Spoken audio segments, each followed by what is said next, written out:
Hey y'all, welcome to Paige's Perspective, where I help you find your inner strength to cope with life. It's May. We call it Maycember because it's very similar to December. There is so much going on. We've got end of year celebrations, school projects, finals to study for, field trips, playoffs for sports, recitals for dancers, which means extra rehearsals, productions for theater, class parties, asking for volunteers, and then prepping for summer. And so much more that I know so many of you are probably dealing with. Summer used to be really hard for me when the kids were little because I had very little alone time.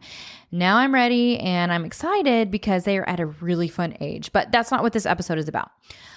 But understand that I hear you if you do have super young ones and you may be struggling preparing for summer. I get it. But this episode is meant for validation and also to share some tips on getting through the madness of the season. Even though it's almost over, I think it's something that I need to address anyway. To be honest, I had a crazy moment this week and I didn't want to record an episode with Matt. I felt overwhelmed. I didn't want to take the time to think. You know, we've been really, really busy with life and many may not realize the mental labor we go through to put content out. So that kind of makes it challenging as well. Add in Maycember on top of that, I lose my shit. Matt and I had an argument. It wasn't fun. You know, we aren't perfect, but it was a much needed discussion to help shift my mentality to the positive side of things. So I had to recognize that I made a commitment and I needed to push through it. And hell, y'all, I'm so glad that I did because I really, really enjoyed our most recent podcast episode. I put my negative feelings aside after we had a healthy discussion and pushed through. He called me out on some things that were needed. I had to sit with it for about an hour before I changed my mood, but I chose to change my mood and it was greatness. So I didn't spiral. I didn't allow myself to give up. I wasn't just stuck in those emotions. It was a really, really good challenge for myself. But back to the actual topic. So how do we work on ourselves and also get through the madness, the seasons that are just completely overwhelming? When do we know when to rest or what to let go of? Many of us feel overwhelmed this month, and that's okay. It's okay to feel like you're just trying to survive. I get it. But how do we prioritize? I guess I could come up with some fancy formula or worksheet to help you through it, but that's not typically my style. I'm a big go with the flow, let's figure shit out by experience kind of person, but I may be able to simplify and put it in a way that can help you. So during this month, we are typically adding a lot more to our plate. So we have to think, what can we remove temporarily to make room for the added things? You know, many of our listeners do not have equal partners, and they truly are the ones stepping up and having to take care of everything. In a healthy relationship, many of the things can be divided. So for us, Matt takes on our son's stuff and I take on our daughter's stuff. In unbalanced dynamics, this is where it can become really complicated. Many of us don't want to ask for help because we have the mentality that our partner should know better without asking, and you're not wrong, but you have to at least try to ask if you really need help. And that sucks, I know, but it is what worked for us in the beginning, and now I barely have to ask for anything because we're equal, and Matt knows when to do something that needs to be done. Now, if you ask and are met with a shitty response, I really, really do feel for you, but let it be a reminder of the type of partner you're with and how it's up to you to ask yourself if that's what you want in a partner going forward. So back to what we can remove from our plates. Many of us may have the mentality, oh, give yourself grace, which I completely understand. But where should we be giving ourselves grace and where should our non-negotiables for ourselves be? Let's break it down. What you can give yourself grace on. The unfolded laundry. My laundry has been a shit show in May, and I am totally okay with it. Our Zen room is our laundry room for now. It is a disaster. My kids literally go in there every day and try to find some clothes to wear, and I'm just like, I'm sorry, guys, this is what I got for you right now, but it's only temporary. The dinner menu. It doesn't have to be perfect. Make healthy choices, but simplify it and just get your people fed. But again, still make, some healthy choices. Don't just go out and have cereal every night or eat pizza every night. Like, we still need to make healthy choices. But don't put too much pressure on yourself to make it perfect. The end of year teacher gift. It doesn't have to be a big deal. I would typically take my kids to the grocery store and have them pick something out, or hop on Amazon and get a gift card, or skip it altogether. It's okay. You're not a bad person for doing that. The perfectly packed lunch. I think we all give ourselves grace here. The missed sign-up genius. You know how many sign-up geniuses we got this year? So many. And throughout the year, we actually did sign up for some things. But I think the most recent one, or the last two, we just didn't. We were like, too much going on. Can't do it. Sorry. No big deal.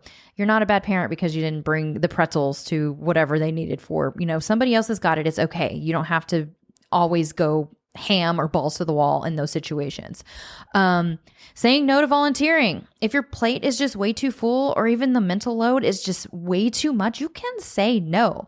It doesn't make you a bad parent. It is okay to tell people no. That is part of boundaries. We cannot have a super full plate.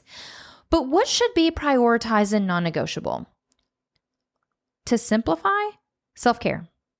Try not to allow the stress to put you back into old habits of not taking care of yourself. Working out is an amazing outlet to put some extra energy to. I've been staying in line with my diet and exercising because it's something that I can control. And I know if I allow the stress of May to take over and take that away from me, I'm going to regret it. And it can easily have me spiraling into a place that I don't want to go back to. Now, when it comes to the kids, extra activities, take that shit one day at a time and understand it will all fall into place. Be there for them, chat with them, embrace it. If you lose your cool with them, which I'm sure it will happen, apologize, own it, and let them know that you'll do better. I tell my kids I'm overwhelmed, but they know that that isn't an excuse to continue being mean. They call me out on my shit. I take it, I run with it, and I try to do better each time. They recognize my patterns because they are human, and it's important to change my patterns and be honest with them. But I'm going to be real for a second about priorities, guys. I've got a crockpot of meat from 2 nights ago still sitting on my counter. I haven't cleaned it. I haven't touched it. And it's not because I'm lazy, because it's just not the priority right now. We have been so busy that I keep forgetting that it's even there, honestly. And I just went to go heat up my lunch while I was putting this episode together. And I just started chuckling when I saw it. Like, it didn't stress me out. I wasn't overwhelmed. I was just like, all right, I'll get to you whenever I get to you. It's okay. It's not the end of the world. So it's okay. It's not a crisis. The crockpot is not a crisis. It's just a reminder that something's always going to be undone. And that doesn't mean that I'm undone, or it doesn't define me. It doesn't mean that, like, oh my gosh, I'm just a terrible person because I can't clean up after myself. It just means that I'm choosing where my energy goes. And today, that's not into scrubbing meat off of a ceramic pot. Instead, my energy is going towards this podcast, and it's been going towards my kids the last month. I mean, a lot of our energy should be going to our kids anyway, but with the extracurricular activities and all of the extra rehearsals and all the extra school stuff, I'm putting that energy towards them, and I'm embracing that, and I'm not being negative about it. I'm just like, all right, this is fun. I'm enjoying this. I'm embracing it. Even if it does overwhelm me, I'm still there for them. I'm still looking at it as a positive thing. And the best mindset that I've had throughout the years is that this time is temporary. I embrace this time. I embrace the things I want to be a part of with my kids. I recognize what I need to let go of. And I keep taking care of myself, because these are the times we need that the most. It's when we really take on the challenge of using the tools we've learned about self-care. Many of us tend to release the important things before we release the things that just don't matter, because it's easy to let go of taking care of ourselves. We get stressed and go back to our old coping mechanisms when we really need to buckle down and do what's important and what we know works. Remember, we're still rewiring our brains, and that doesn't stop just because life gets hectic. So what can you let go of during this season, and what can you continue to do to make sure you don't spiral? This can be a really good journal entry, or, go to the community on Facebook and share there. Start a conversation about it. This is a quick episode that I hope at least validates you so you don't feel alone while trying to manage the season. Keep up with your self-care. Focus on the kids and figure out what you can remove from your plate temporarily. That's all I have for this week. Until next time, I'm Paige. Bye.